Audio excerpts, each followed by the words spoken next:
به نام خدا. امروز 18 تیر 1404 ما اومدیم عیادت گلپسرمون آراد که به لطف الله و همکاری آقای شایان صمیمی تونستیم در اولین درمانش که ختنه آراد بود انجام بدیم.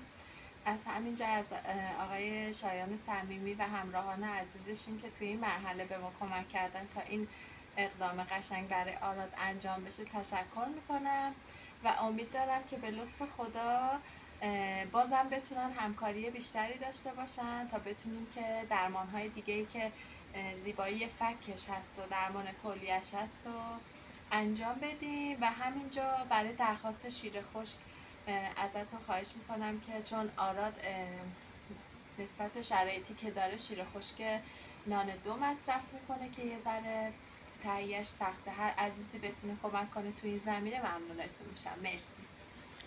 اینم آرادمونم بگیم. البته گلپسرمون الان آراد 8:30 صبح اومدیم بیدار کردیم پسرمونو. آره بیدار شدی؟